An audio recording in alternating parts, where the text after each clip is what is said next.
had 13 children, her husband died. She soon married again and had 7 more children. Again, her husband died, but she remarried and this time had 5 more children. Alas, she finally croaked.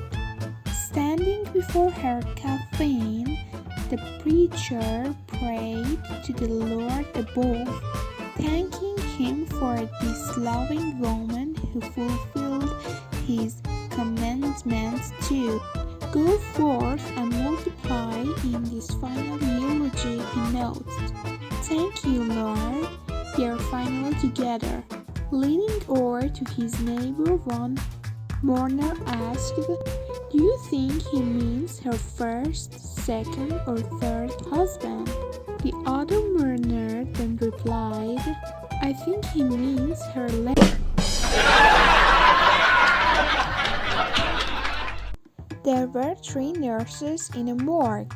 They entered a room where they had discovered that there was a dead man lying on the bed with a heart on. The first nurse was very forward and said, "Wow, I've never seen that before. I can't let that go to waste." After saying this, the first nurse sat and wrote it. The second nurse did the same. The third nurse explained that she couldn't as she was on her period. After a bit of convincing, they eventually wrote it. After 3 minutes, the man woke up. The nurses said, "What the hell? You were dead a few minutes ago." The man replied, "Yeah, I was, but I feel great now. I've had 2 jump starts and a blood transfusion."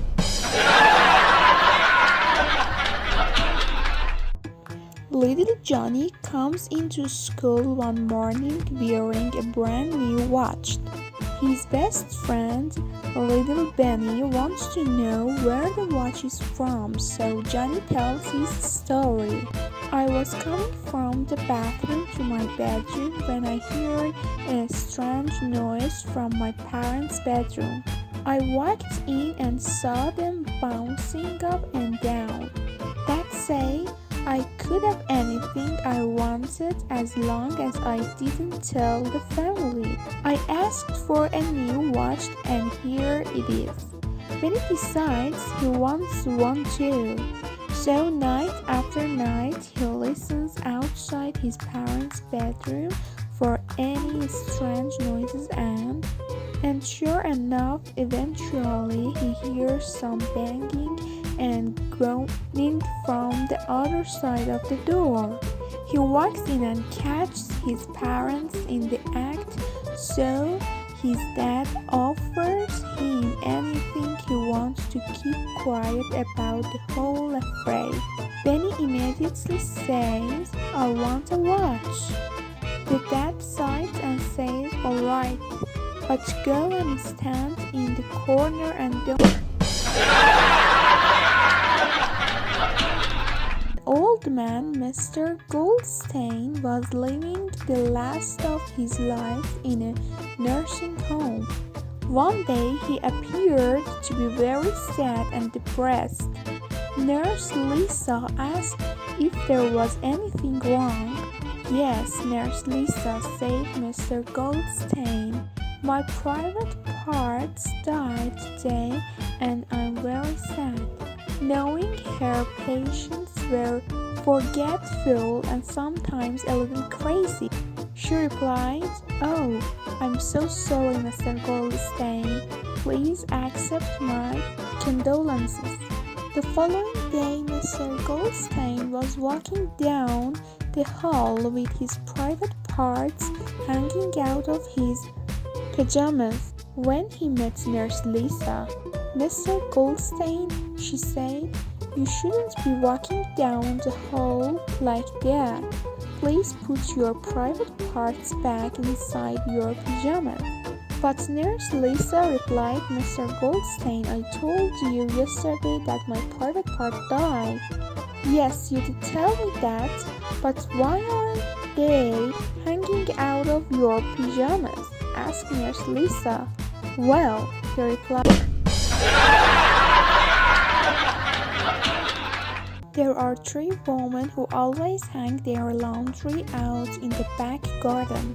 When it rains, of course the laundry always gets wet, all the laundry except for Brenda. The other two women wonder why Brenda never has her laundry out on the days that it rains. So one day they are all out in their back gardens putting their clothes on the line when one of the women says to Brenda, how come when it rains your laundry is never out? Well, says Brenda, when I wake up in the morning I look over at Paul. If his prick is hanging over his right leg, I know it's going to be a great day and I can hang the laundry outside. If his prick is hanging over his left leg, I know it's going to rain, so I don't hang it out. What if it is pointed up? Asked one of the women. Well, says Brenda, a woman says to her husband that she wants to have plastic surgery to enlarge her breasts. Her husband tells her, hey, you don't need surgery to do that. I know how to do it without surgery. His wife asks, how can I do it without surgery? Just rub toilet paper between them. Let the lady ask, how does that make them bigger? I don't know, but it worked for your... Four men got together at a reunion. Three of them had sons and they started bragging about them. While the fourth guy went to the bar to get some drinks, the first man said his son was doing so well. He now owns a factory manufacturing furniture. Why, just the other day he gave his best friend a whole house full of brand new furniture. The second man said his son was doing just as well.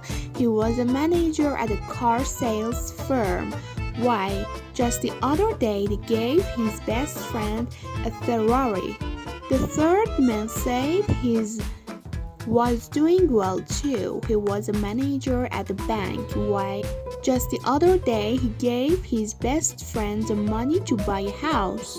The fourth man came back and the other three told him they were just talking about how successful their sons were. He just shook his head and said his son was gay and hadn't amounted to much. But he must be doing something right because just the other day he was given a house, furniture, and a Ferrari by his lovers.